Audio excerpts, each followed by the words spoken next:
M-Pesa Now, le scoutisme raconté à mon époque. 9e épisode, les pionniers de l'écologie.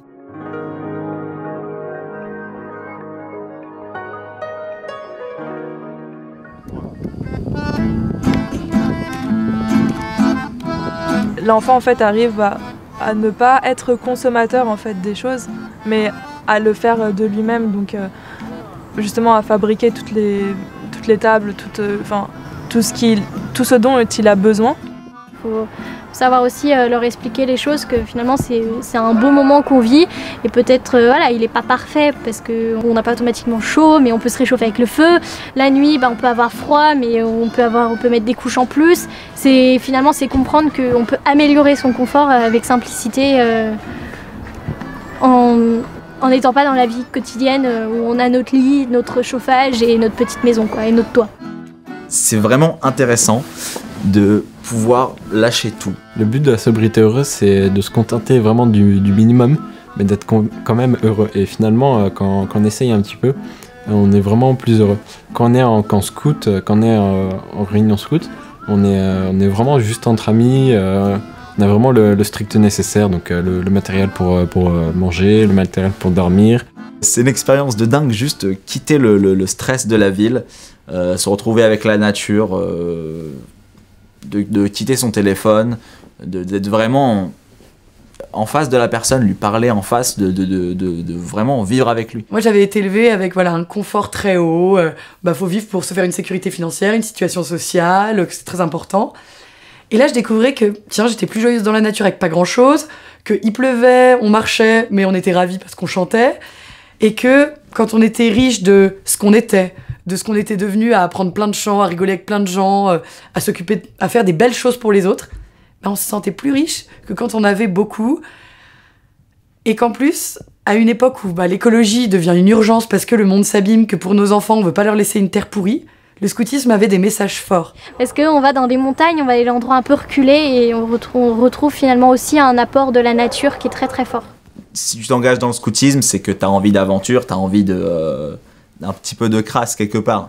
C'est pas forcément quelque chose de gênant. En tant que scout, on est capable de vivre avec peu de choses. On fait la vaisselle avec de la cendre, par exemple, pour pas utiliser de liquide vaisselle. Ça marche très bien. Et c'est un peu réduire les exigences, mais du coup, ça veut dire qu'on est capable de vivre sans forcément beaucoup de choses. Mais derrière, il y a vraiment un sentiment d'air frais, quoi. C'est vraiment, on se sent chez nous, quoi, dans la nature, on se sent bien, avec des gens sincères, quoi. C'est cool. Apprendre à vivre en société, dans ce qu'on peut appeler une micro-société quand on est sur un camp, ça aide à pouvoir s'intégrer, c'est tout le principe d'ailleurs, à une grande société qui est sa ville, son pays, le monde. Rendre le monde meilleur, c'est aussi le rendre plus beau. Et puis c'est aussi le rendre vivable. Et donc on ne peut pas s'exonérer d'avoir un regard sur le monde, sur la planète, sur ce qu'elle devient, sur cette réalité de la biodiversité, du changement climatique. On est la première génération qui comprend bien, et probablement la dernière qui peut agir pour que la planète reste cette belle planète bleue avec toutes les merveilles qu'elle offre à l'humanité. Baden-Powell, je pense, était un écologiste avant l'heure. Et donc cet aspect vie dans la nature ne se décline pas que dans les compétences d'apprentissage par l'action et de dire je fais des choses de mes mains et j'aime bien vivre au grand air, mais il y a un vrai respect de la nature, des animaux, du monde qui nous entoure, qui est de plus en plus populaire et du coup je pense dans quelques années va être très, très répandu. Mais si on prend, je pense, des mouvements de scoutisme dans les années 80 ou plus tôt, ça devait vraiment être des pionniers sur cette question-là. Et même si on s'y intéresse pas forcément, le simple fait de vivre dans la nature, de savoir ce que c'est le monde qui nous entoure, en dehors de la ville, on se sent concerné du coup. Quand on apprend aux gens à aimer quand ils ont 8 ans, 9 ans, 10 ans, 15 ans, à aimer vivre dans la nature, ils vont forcément comprendre qu'ils aiment vivre dans la nature parce qu'ils aiment l'environnement. Et je pense que c'est le premier pas pour ne pas avoir l'impression que l'écologie est une contrainte. Et après la sobriété, le lien à la nature et le goût pour l'écologie, le prochain épisode se place en plein dans le monde professionnel. Et oui, parce que le scoutisme, ça forme, et ça forme même très bien pour la vie de tous les jours, pour un CV béton et une émancipation certaine. C'est le programme de l'épisode 10.